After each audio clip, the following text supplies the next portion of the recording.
do a cross from the west to the east. And they say it's about 12 states that will see a direct and total eclipse. Now, going back to the solar eclipse of 2015, I saw that one, but it didn't happen here in the United States. It was over in Europe, it was in Jerusalem as well, or Israel, the land of Israel. And one of the places that I was able to watch this go from daytime, I think it was like 3 o'clock during the day when I was watching it, and it went total black. I saw the cars during the 4 o'clock, 5 o'clock hour were going home, and this was recorded over a 3 hour, it was well over 3 hours. And when it got to the darkest, all you could see was the car's headlights. The people who were standing out there, you couldn't see no one. It was pitch black. And the island was called Pharaoh.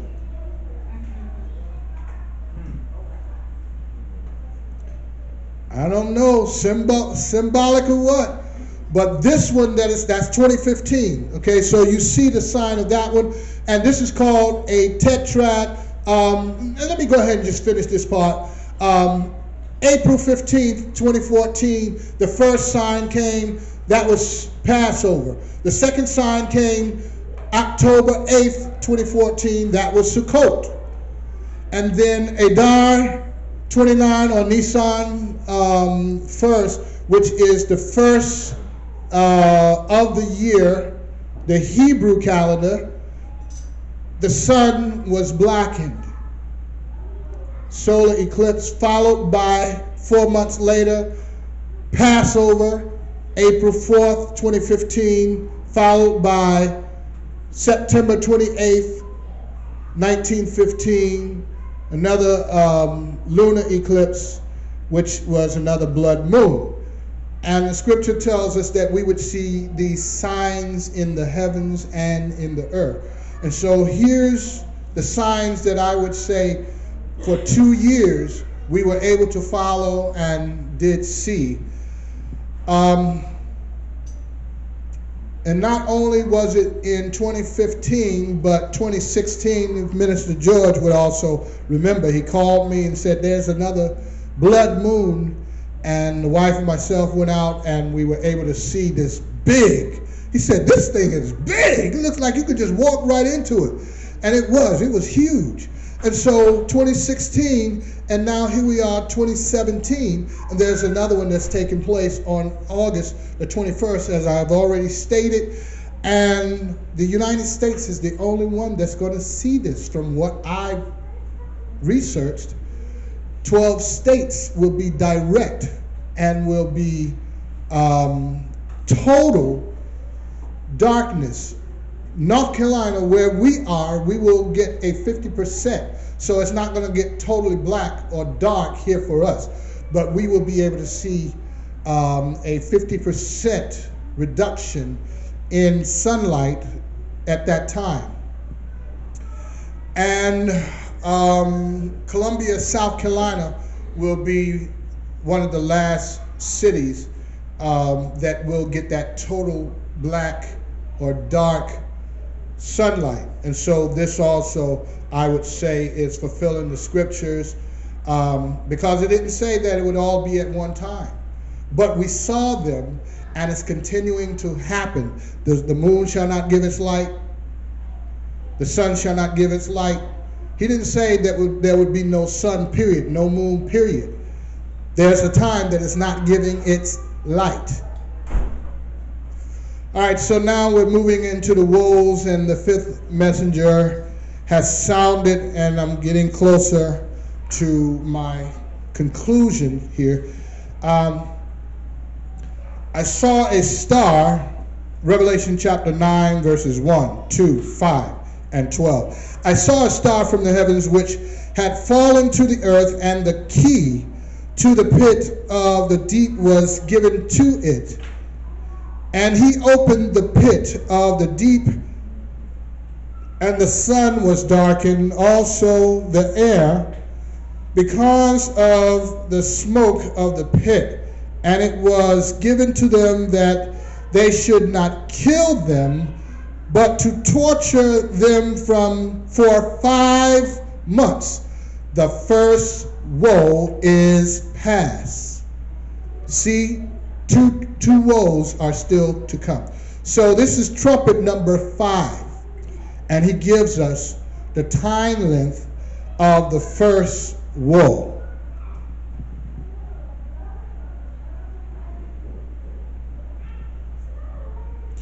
Trumpet number 6, of which I believe each of them are still active. Trumpet number 4, which is the announcement of the delivery. I see a little bit more to that one. And so I see that that one is over time. It's not completed yet.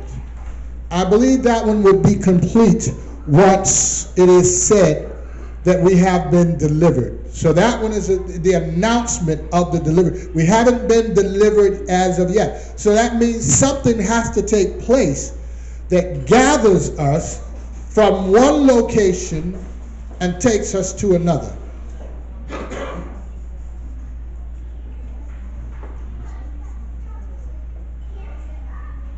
So trumpet 6, chapter 9, verses 14 through 16, saying to the 6th messenger, who had the trumpet, release the 4 messengers, those having been bound at the great river Euphrates, and the 4 messengers, those having been prepared for the hour and the day and the month and the year, were released to kill 1/3 of mankind. And the number of the armies of the horsemen who were 200 was 200 million. Revelation chapter 16, verse 12. And the 6th messenger poured out his bowl on the great river Euphrates, and its water was dried up in order to prepare the way. Now, I wanted to pair these 2 scriptures up and connect them, because what you're looking at is the 7th trumpet. It is the 6th trumpet because it's still part of Hasatan. Hasatan, remember, 1/3 of the earth is going to die in this exchange. But look how specific Yahweh is being with us. He tells us how long it's going to happen for the 5th trumpet, then going into the 6th trumpet. At the conclusion of the 6th trumpet, we will have a major war. The world calls it Armageddon. Okay, so they've been talking about that forever. But the scripture talks about Gog, Magog, right? And so this is what we are pretty much in front of. For those of you who keep up with the news, you know that there's some strong rhetoric going out now. It's been happening all the time. Wars, rumors of wars. And there's been times where I'm like, can we last until the 7th before this breaks out? But Yahweh said, hold until I have sealed, that's the 7 seals, my elect, right? So nothing can happen until we are out of the way. But the seal is different from being gathered. The seal is while you're out and not gathered. The seal is like you're in a place of safety. And it said, do not blow. He's speaking to the 4 winds. And this is Ezekiel chapter 9. Do not blow until I have labeled my elect. And so we're protected wherever we are. Remember Lot? And he asked, can I get to a specific place? And Yahweh said, nothing can happen until you get where I'm able to deliver you. But he asked anyway, may I be delivered to? So wherever we are, Yahweh protects us. That's my point. And so Here is another image of the raft and things that are going on in the earth. What you're looking at is, you can see there's a car to your left, there's a corporate building, big factory, so on, cars up front. Tornadoes, hurricanes, just come through and knock these down. There's a lot more I could show, but I just wanted to show just enough so that you can see these trumpets have happened and they're happening. Remember blood in the water, hail, fire, and blood. This is China. This is a major outlet of China, or inlet, sea, one of their major seas, which brings in major ships and everything. But look at the color of it. It is red. It looks like a sea of blood. So is that a symbol? I would say yes. And they've been trying to explain this away. It has happened in the United States, it has happened in Europe, and in different places, and they keep trying to explain it away and explain the company had chemicals and, well, no, this happened too many places, too many times, and still is happening. Chapter 10, verse 1 and 2.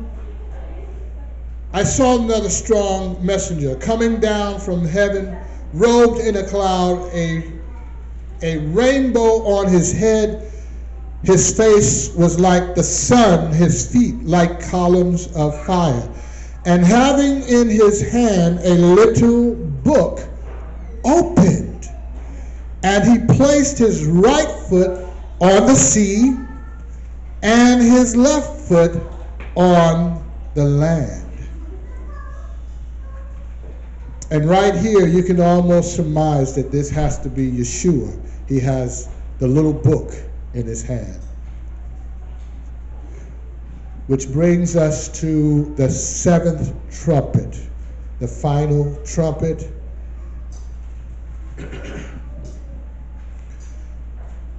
There came to be, and this is Revelation chapter 11, verse 15, chapter 12, verse 6, 7, and 10. There came to be loud voices in the heavens saying, the reign of this world has become the reign of our master and of his Messiah, and he shall reign forever and ever. And the woman fled into the wilderness, where she has a place prepared by Elohim, to be nurtured there 1,260 days. And there came to be fighting in the heaven. Michael and his messengers fought against the dragon, and the dragon and his messengers fought. And I heard a loud voice saying in the heaven, now have come the deliverance, and the power, and the reign of our Elohim, and the authority of his messenger, or Messiah. For the accuser of our brothers, who accused them before our Elohim day and night, has been thrown down. So when will this be? This has happened already. This is the fifth trumpet. Remember, it's a 5-month period that was spoken of in that, but I'm not sure whether we put that on the beginning or the end. I think only when all is said and done, I believe we can understand. I can only understand this one from looking at what has happened. So in other words,